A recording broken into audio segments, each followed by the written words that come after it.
महाराष्ट्रातनं काही अनुभवी आणि काही तरुण खासदारांना पुन्हा एकदा मोदी सरकारमध्ये एनडीए सरकारमध्ये संधी मिळाली आहे। त्या सर्वांचं मी अभिनंदन करतो।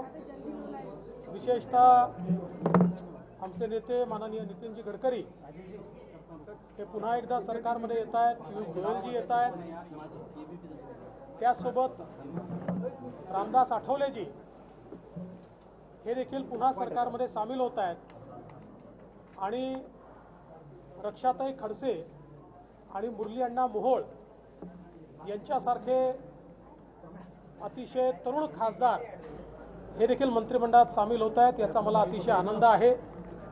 प्रतापराव जाधव यांच्यासारखा विदर्भातला एक अत्यंत अनुभवी अशा प्रकारचा नेता आणि ज्येष्ठ खासदार हे पण मंत्रिमंडळात येत आहेत।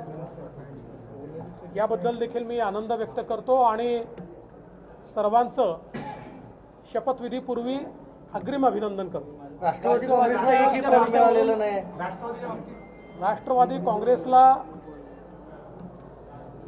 आमच्या वतीनं किंवा सरकारच्या वतीनं एक जागा ऑफर करण्यात आली होती।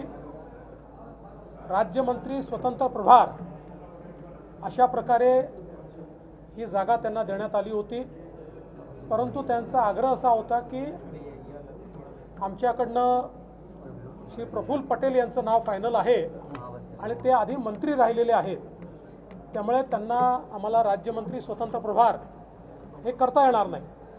मात्र आपल्याला देखील ही कल्पना आहे की जेव्हा अलायन्सचं युतीचं सरकार असतं त्यावेळी काही निकष तयार करावे लागतात, कारण अनेक पक्ष सोबत असतात, त्यामुळे एका पक्षाकरता तो निकष मोडता येत नाही।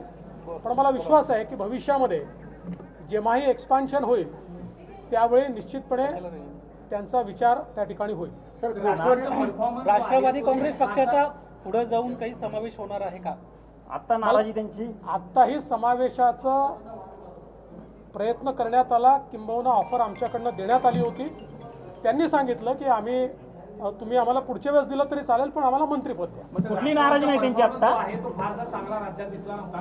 राष्ट्रवादीचा परफॉर्मन्स जो आहे तो फारसा चांगला दिसला नव्हता, त्यामुळे कदाचित हे होते असं म्हणायचं। राष्ट्रवादीची उपयुक्तता संपली आहे का? हे दीपेश, मला असं वाटतं की पुन्हा एकदा आपल्या सर्वांना समजेल अशा शब्दांमध्ये, म्हणजे आपल्याला म्हणजे आपल्या जे काही प्रेक्षक आहेत त्यांना समजेल अशा शब्दांमध्ये सांगतो, राष्ट्रवादी काँग्रेसला एक जागा मंत्रिमंडळात देण्यात आली होती। राज्यमंत्री स्वतंत्र प्रभार ही जागा त्या ठिकाणी देण्यात आली होती। त्यांचा आग्रह कॅबिनेट मंत्र्याचा होता। राज्यमंत्री स्वतंत्र प्रभार हा कॅबिनेट मंत्र्याप्रमाणेच असतो, पण त्यांची देखील अडचण होती की कॅबिनेट मंत्री पदावर राहिलेला माणूस त्यांना राज्यमंत्री स्वतंत्र प्रभारावर आणता येत नव्हता। आणि सरकारचा प्रश्न होता की वेगवेगळे जे पक्ष आहेत ज्यांच्याकडे एक खासदार आहेत किंवा अशा प्रकारचे जे वेगवेगळे पक्ष अलायन्समध्ये आले आहेत त्यांच्याकरता साधारणपणे एक निकष ठेवावा लागतो, आणि म्हणून राष्ट्रवादीने देखील ते मान्य केलं आणि त्यांनी सांगितलं की आमचा विचार तुम्ही एक्सपान्शनच्या वेळी आम्हाला तुम्ही कॅबिनेट मंत्रीपद द्या, आम्ही थांबायला तयार। कोकण आणि मराठवाड्याला मंत्रिपद मिळालेलं नाही सर, भौगोलिक विचार केला नाही। आत्ता तर पहिलं मंत्रिमंडळ आहे ना, अजून जागा खूप रिकाम्या आहेत तिथे। विस्ताराच्या वेळी निश्चितपणे अजून काही लोकांचा विचार होईल, त्यामुळे विस्ताराच्या वेळी मला असं वाटतं की, आणि शेवटी देशाच्या संपूर्ण आपण जर बघितलं तर सगळ्या राज्यांच्या सगळ्या विभागांचा समावेश हा कुठल्याच मंत्रिमंडळात नसतो, ठीक आहे, राज्याचं मंत्रिमंडळ नाही। विरोधकांचा आरोप असा आहे की प्रफुल्ल पटेल यांना ईडीची अटॅचमेंट प्रॉपर्टी कार्ड नाही असताना त्यासाठी गिफ्ट स्वरूपात सरकारने दिलं म्हणून त्यांना निश्चित दिली गेली।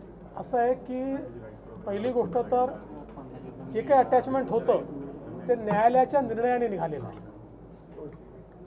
न्यायालयाने ते काढलेलं आहे। त्याच्यामुळे मला असं वाटतं की अशा प्रकारचा आरोप करणं हे चुकीचं होईल आणि त्यांच्यावर अन्यायकारक होईल। चला, थँक्यू।